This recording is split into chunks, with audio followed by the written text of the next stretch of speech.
പോക്കോയുടെ പോക്കോ C75 എന്ന പുതിയൊരു smart phone ഇപ്പം ഇന്ത്യൻ മാർക്കറ്റിൽ ലോഞ്ച് ചെയ്തിട്ടുണ്ട്. ഈ ഒരു സ്മാർട്ട് ഫോൺ 8000 രൂപ പ്രൈസ് റേഞ്ചിലാണ് വരുന്നത്. ഈ ഒരു വീഡിയോയിൽ നമ്മൾ നോക്കാൻ പോകുന്നത് പോക്കോ C75 എന്നുള്ള ഫോണിന്റെ ഒരു സ്പെസിഫിക്കേഷൻ അനാലിസിസ് ആണ്. അപ്പം ആദ്യം ഈ ഒരു പ്രൈസ് റേഞ്ചിൽ എടുത്തു പറയേണ്ട ഫീച്ചേഴ്സിനെ പറ്റി പറയുകയാണെന്നുണ്ടെങ്കിൽ ഒന്നാമത്തെ ഒരു കാര്യം എന്ന് പറയുന്നത് ഇതിന്റെ പ്രോസസ്സറാണ്. സ്നാപ്ഡ്രാഗൺ 4S Gen 2 എന്ന പ്രോസസ്സർ ഇതിൽ കൊടുത്തിട്ടുണ്ട്. അപ്പം 8000 രൂപ പ്രൈസ് റേഞ്ചിലൊക്കെ ഇത് ബെസ്റ്റ് ആയിട്ടുള്ള പ്രോസസ്സറാണ് എന്ന് തന്നെ പറയാവുന്നതാണ്. അപ്പം വളരെ മികച്ച ഒരു പ്രോസസ്സർ ഈ ഒരു പ്രൈസ് റേഞ്ചിൽ ഈ ഫോണിൽ കൊടുത്തിട്ടുണ്ട്. അതുപോലെ തന്നെ ഈ ഒരു പ്രൈസ് റേഞ്ചിൽ തന്നെ 5G സപ്പോർട്ട് വരുന്നുണ്ട്. 7 5G ബാൻഡ്സ് ആണ് വരുന്നത്. ഈ ഒരു പ്രൈസ് റേഞ്ചിൽ മറ്റ് ബ്രാൻഡുകളൊന്നും തന്നെ നമുക്ക് 5G സപ്പോർട്ടും കാര്യങ്ങളൊന്നും നൽകുന്നില്ല. അപ്പം അതും എടുത്തു പറയേണ്ട ഒരു കാര്യം തന്നെയാണ്. അതുപോലെ തന്നെ ഡിസ്പ്ലേയിൽ 120 Hz റിഫ്രഷ് റേറ്റ് സപ്പോർട്ട് ചെയ്യുന്നുണ്ട്. പൊതുവേ ഈ ഒരു പ്രൈസ് റേഞ്ചിൽ വരുന്ന ഫോണുകളിൽ 120 Hz റിഫ്രഷ് റേറ്റ് കാണാറില്ല. അപ്പം അതും നമുക്ക് എടുത്തു പറയേണ്ട ഫീച്ചേഴ്സിൽ പറയാവുന്നതാണ്. അപ്പം ഇതാണ് എടുത്തു പറയേണ്ട ഫീച്ചേഴ്സിൽ പറയാനുള്ള ഫീച്ചേഴ്സ്. ഇനി ഈ ഒരു പ്രൈസ് റേഞ്ചിൽ വലിയ തരക്കേടില്ല എന്ന് തോന്നിയിട്ടുള്ള ഫീച്ചേഴ്സിനെ പറ്റി പറയുകയാണെന്നുണ്ടെങ്കിൽ ബാക്കി ഓൾമോസ്റ്റ് എല്ലാ ഫീച്ചേഴ്സും നമുക്ക് ഈ ഒരു സെക്ഷനിൽ തന്നെ ഉൾപ്പെടുത്താവുന്നതാണ്. അപ്പം ഡിസ്പ്ലേയുടെ കാര്യത്തിൽ നേരത്തെ നമ്മൾ പറഞ്ഞു 120 Hz റിഫ്രഷ് റേറ്റ് സപ്പോർട്ട് ചെയ്യുന്നുണ്ട് എന്നുള്ള കാര്യം. അതല്ലാതെ 6.88 ഇഞ്ചിന്റെ HD+ ഡിസ്പ്ലേ ആണ് ഇത് വരുന്നത്. HD റെസൊല്യൂഷനേ വരുന്നുള്ളൂ. പക്ഷേ ഈ ഒരു പ്രൈസ് റേഞ്ചിൽ അതേ നമുക്ക് എക്സ്പെക്ട് ചെയ്യാനും പറ്റുള്ളൂ. പിന്നെ LCD പാനലാണ് ഇത് ഉപയോഗിച്ചിരിക്കുന്നത്. ഈ ഒരു പ്രൈസ് റേഞ്ചിൽ അതും ഓക്കെയാണ്.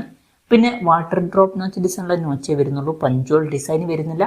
ഈ ഒരു പ്രൈസ് റേഞ്ചിൽ അതില്ലാത്തത് വലിയൊരു കംപ്ലൈന്റ് ആയിട്ട് പറയാനും പറ്റില്ല. പിന്നെ 240 Hz ടച്ച് സാമ്പിളിംഗ് റേറ്റ് ആണ് ഈ ഫോണിൽ വരുന്നത്. പീക്ക് ബ്രൈറ്റ്നസ് വരുന്നത് 600 nits ആണ്.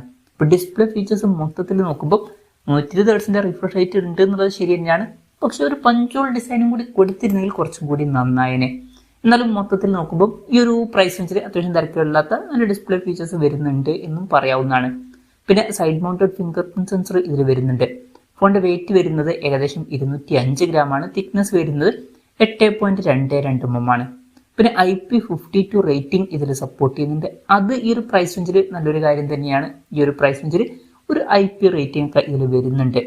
പിന്നെ ഈ ഒരു ഫോണിൽ LPDDR4X റാമും UFS 2.2 സ്റ്റോറേജ് ടൈപ്പാണ് വരുന്നത്. മെമ്മറി എക്സ്പാൻഡ് ചെയ്യണമെന്നുണ്ടെങ്കിൽ ഡെഡിക്കേറ്റഡ് മെമ്മറി കാർഡ് സ്ലോട്ട് തന്നെ ഇതിൽ കൊടുത്തിട്ടുണ്ട്. അതായത് 2 സിം യൂസ് ചെയ്യുമ്പോൾ തന്നെ ഒരു മെമ്മറി കാർഡ് നമുക്ക് സെപ്പറേറ്റ് ആയിട്ട് യൂസ് ചെയ്യാം. പിന്നെ സിംഗിൾ സ്പീക്കർ ഇതിൽ വരുന്നുള്ളൂ.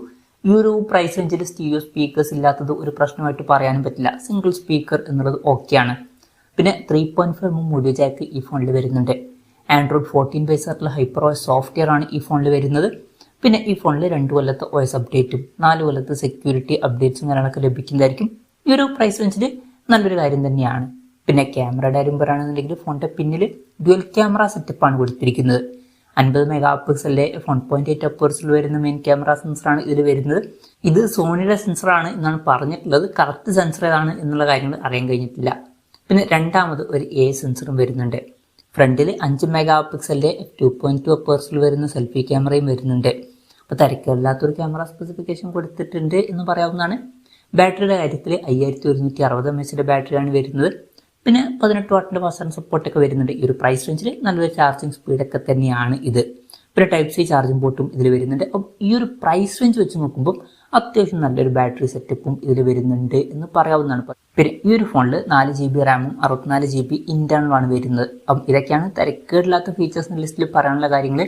ഇനി ഈ ഒരു പ്രൈസ് റേഞ്ചിൽ നിരാശപ്പെടുത്തി എന്ന് തോന്നിയിട്ടുള്ള ഫീച്ചേഴ്സിനെ പറ്റി പറയുകയാണെന്നുണ്ടെങ്കിൽ അങ്ങനെ ഭയങ്കര നിരാശപ്പെടുത്തി എന്ന് തോന്നിയിട്ടുള്ള ഫീച്ചേഴ്സ് ഇതിലുള്ളതായിട്ട് എനിക്ക് പേഴ്സണലി ഫീൽ ചെയ്തിട്ടില്ല. നിങ്ങൾക്ക് എന്തെങ്കിലും തോന്നിയിട്ടുണ്ടോ എന്നുള്ള കാര്യം ജസ്റ്റ് ഒന്ന് കമൻറ്റ് ചെയ്യുക.